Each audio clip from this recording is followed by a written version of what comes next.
Hi everyone and welcome to today's webinar using ColorCards apps in speech therapy groups. Today's webinar is presented by ColorCards and my name is Rebecca Bright. A couple of housekeeping things before we start.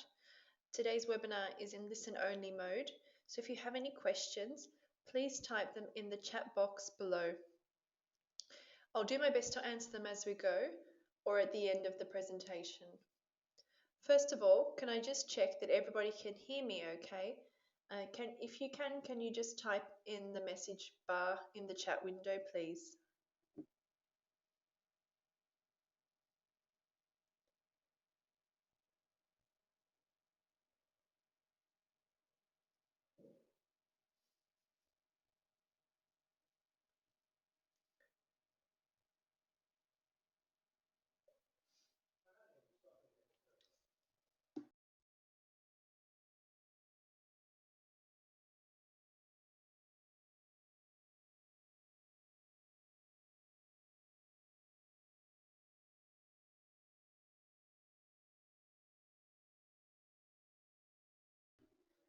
Okay, so if I can just double check everybody can hear okay, we'll get started.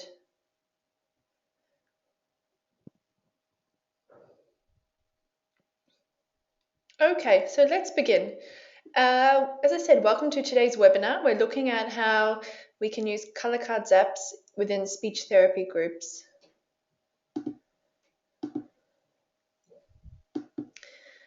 The plan for today is to have a look at the ColorCards apps, then discuss ideas and strategies for using the apps within group-based sessions. I'm going to cover how to customize content for individuals and for groups, look at aspects of caseload management with the apps, and then finally have a quick overview of how the app's reporting features work. As I said, if you have any questions, please enter them in the chat box and I'll either answer them at the end of the session or as we go. There are 5 apps in the ColorCards app range, all available on iPad to download via iTunes. The apps are Everyday Objects, What Can You See, and there are 3 sequencing apps, Basic Sequences, 4-step sequences, and 6 and 8-step sequences. So you can either buy the individual apps or all 5. When thinking about the apps in general, they've been designed to use with a caseload or a classroom approach, and they can be used at home on your own, or they can be used with a therapist in sessions. And many people who already have the ColorCards box sets use them in conjunction with those.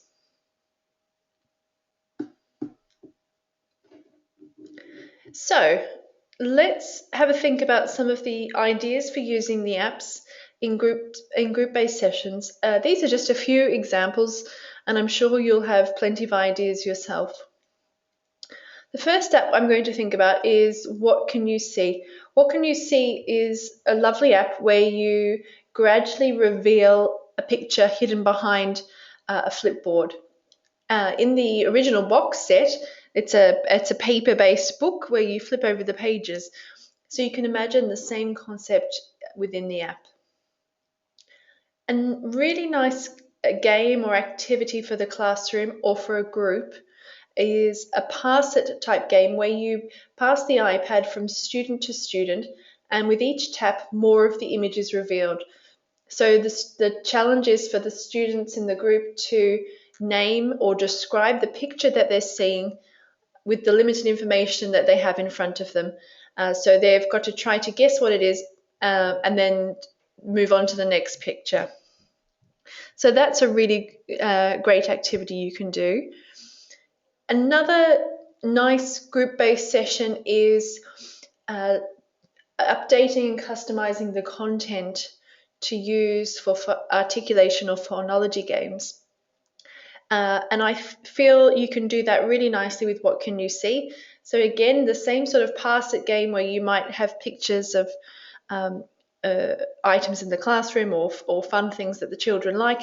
You can also prepare it with stimulus related to an articulation goal or a particular phonology process that you're working on. So you might, for example, prepare lots of pictures starting with S if you're working on the S sound, and use that as a way of working on naming or producing those words and those sounds using pictures and photos of that content, either in What Can You See or in the Everyday Objects app. Another nice example is using the sequencing apps. And as I said, there are 3 sequencing apps that range from basic sequences through to 4-step and then 6 and 8-step. In the bottom right of my screen, you'll see a picture from 8-step. And so a lovely task that I think that works really nicely is having a group sequence an activity. That could be a class excursion or field trip or an activity. And by doing that on the projector or on a smart board, you can really involve the whole class with that task. And then finally, coming back to What Can You See, a really nice ice-breaking task is having images of each child in the group loaded up ahead of time as the photos in the game, and having the picture reveal slowly each of the children, having the children guess who it is. So it's a nice way of learning each other's names, especially at the beginning of a new school year or a new therapy group.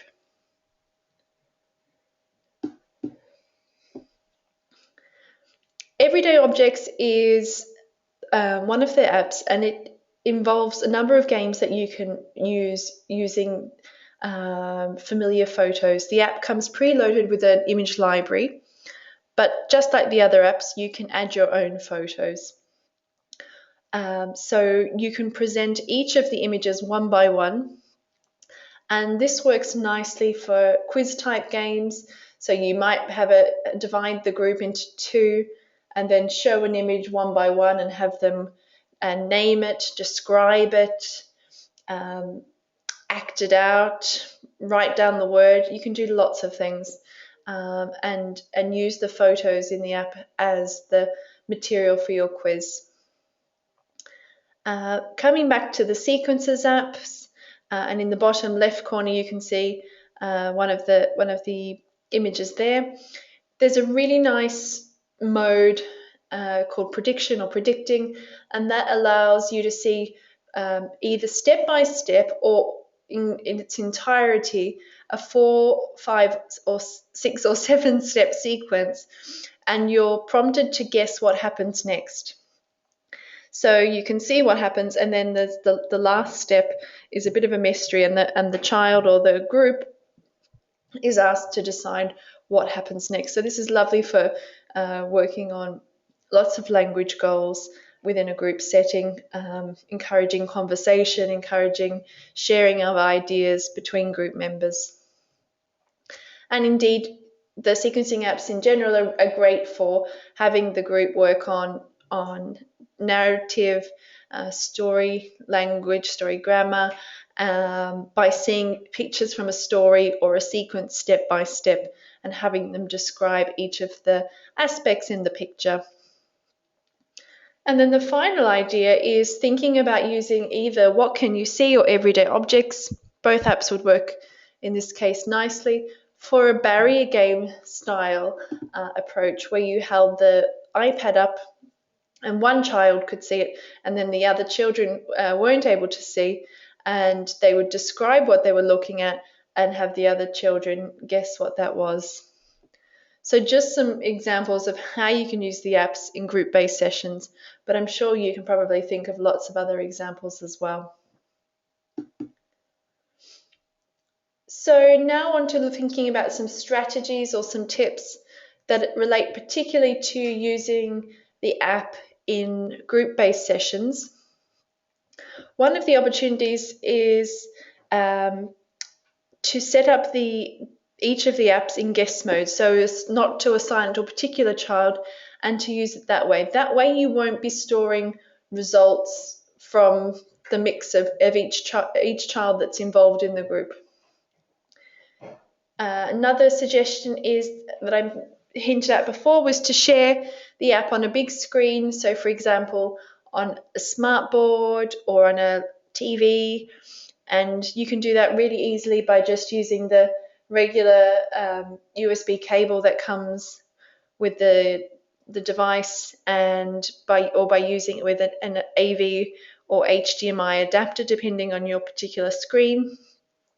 And this is a really nice way to encourage classroom participation and using the app. So, describing a sequence or naming an object or guessing what's wrong in your what can you see apps all work really nicely in a group environment on a big screen.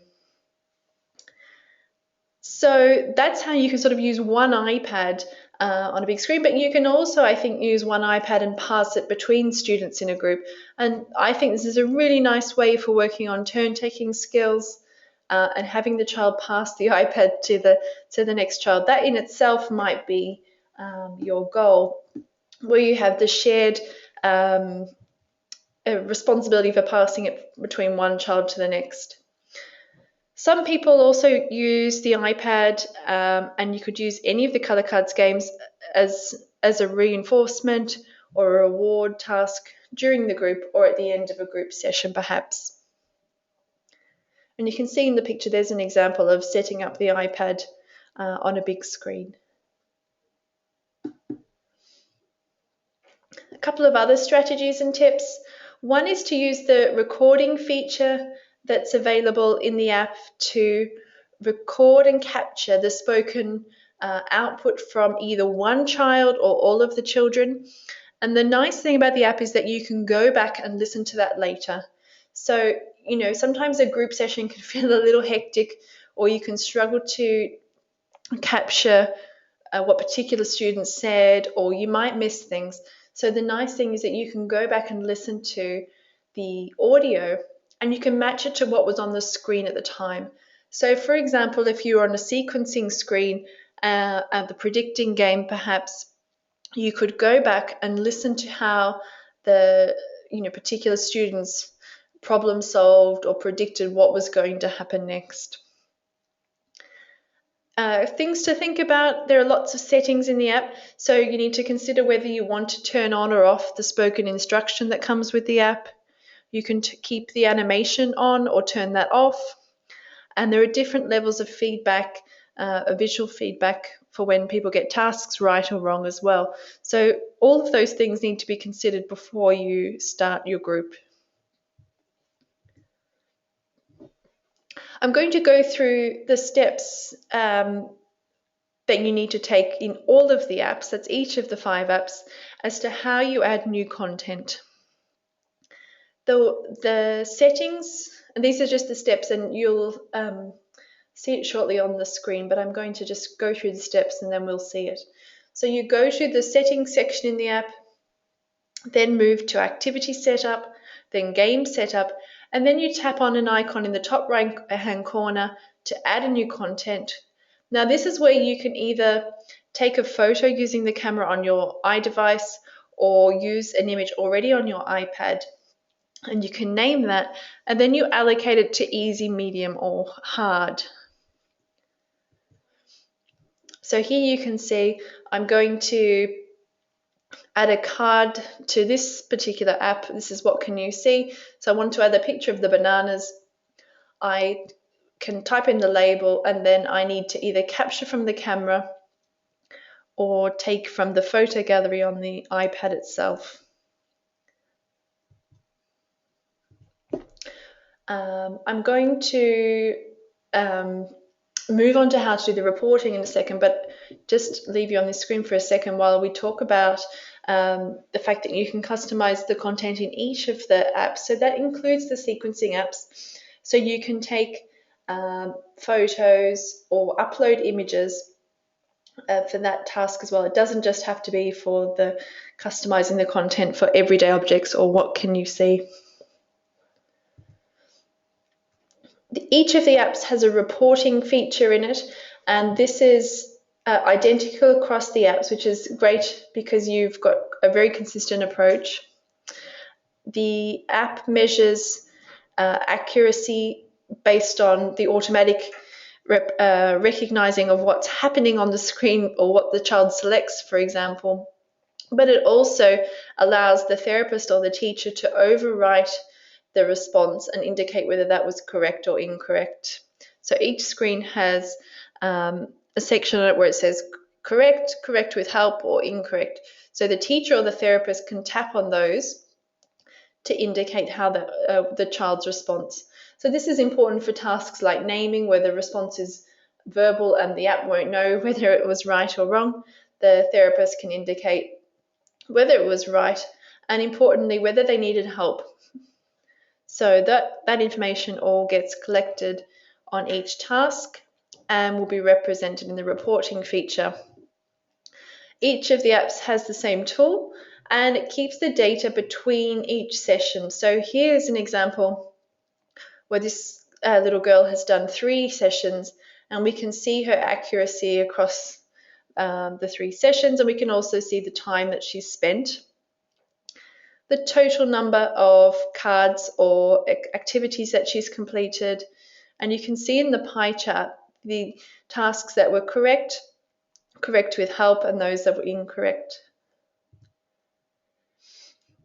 Because you can set up an individual ID for each patient or client, you can also personalize and annotate those with a photo and any comments, and that way it makes it easier to go back and check those results out.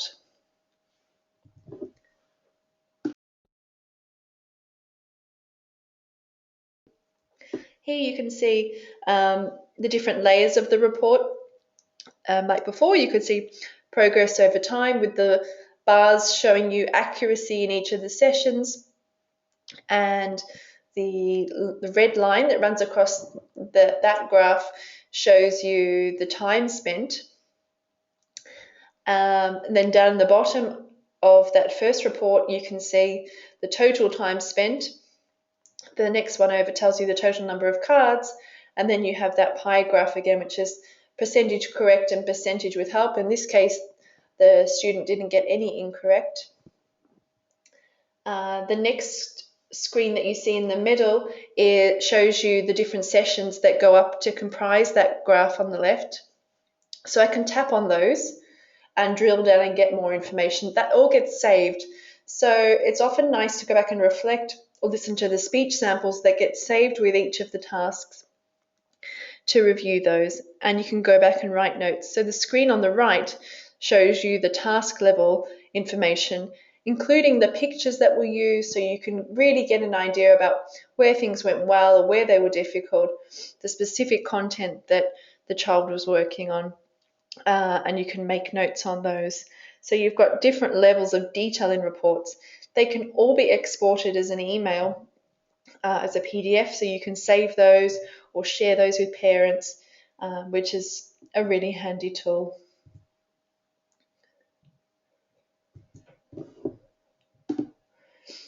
I mentioned before that you can have multiple students. Here's an example of setting up multiple students so you can switch between them and you can view their individual reports. So it's really simple. You just tap on Add Student. You can upload a photo if you want to, but you certainly don't need to. And then each of the reports will sit behind the student that you've set up on your device. So that rounds out a quick discussion on how to use apps in group-based speech therapy. As we said, I'm going to be online for the next 10 minutes to answer any questions that you might have. If you want to type them in the chat window, I can do my best to answer them. I just wanted to signpost you to some more resources that are available on the ColorCards website at colorcardsapps.com, including lesson plans, examples of the apps being used in different scenarios. There's a whole lot of resources on there that you can take advantage of as well. Okay, so I'm going to be online for the next 10 or 15 minutes. If you have any questions, I'll be happy to answer them.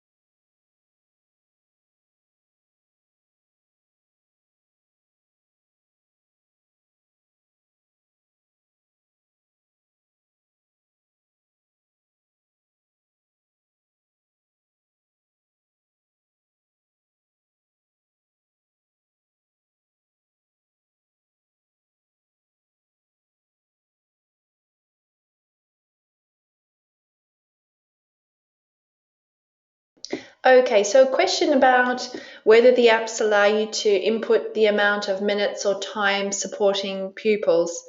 Um, it doesn't allow you to. It doesn't automatically record how much time you are spending all up, but the time spent on each task will be reported. Um, so you could see that, and that will add up over the different sessions. So if I just go back a couple of screens, that might help me show you more clearly. Let's see. So if you see on this page, the picture on the left with Tom with the bar graph, you can see that, and this is just a mock-up that we did in the office, so the times aren't reflective of what they would normally be, but you can see where it says that red line is showing time spent per session, and then the first square in the bottom where it says total time spent 6 minutes 66. So it will certainly track that information for you. But if you were using it and switching between the profiles of multiple students, you would therefore be able to monitor how much time you had spent with one student and then another.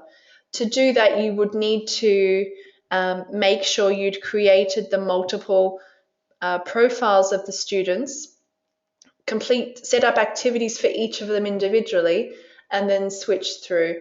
So it's a little bit more work perhaps and pre-planning, but you could certainly do that. If you didn't want to do that and you wanted to run in guest mode, then it won't be able to collect the time spent or indeed any of the other reporting aspects for that student or the group of students as a whole.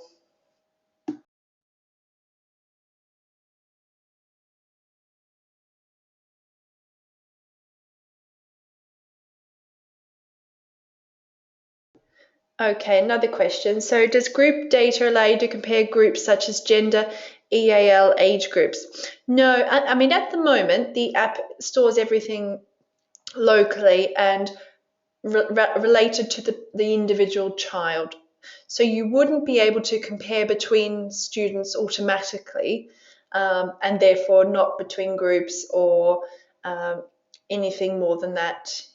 Um, Potentially in the future there could be a bigger approach behind the scenes where you could upload data and then you'd be able to compare some of that interesting information that you would acquire about the demographics of the people using the groups, using the apps rather, their performance and over time. So I think that would certainly be possible, but at this stage, all of the information stays within the one app.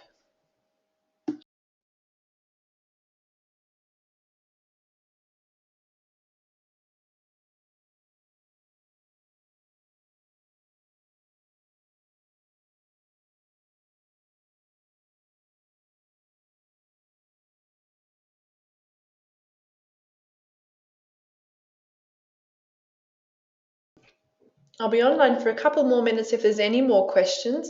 I'm certainly happy to answer them or to go back over anything that you'd like more clarification on.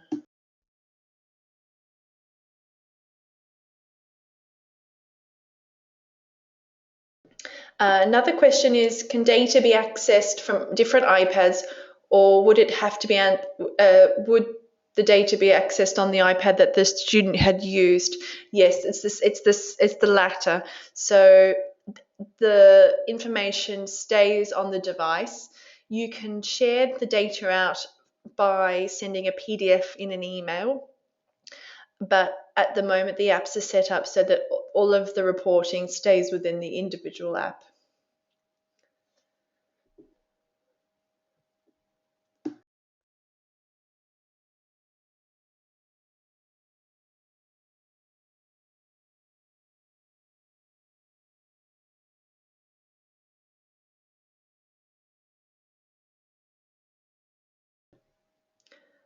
Okay, that looks like that's all the questions for today. Thank you all for joining.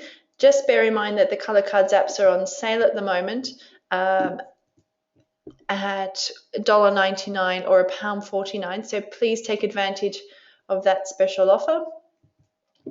As I said, the apps are all available on iTunes to download directly, and I'll keep the webinar open for the next couple of minutes if there's any last questions, but otherwise I'd like to take the opportunity to thank you and look forward to seeing you at the next webinar, which will be in November. Thanks very much. Bye.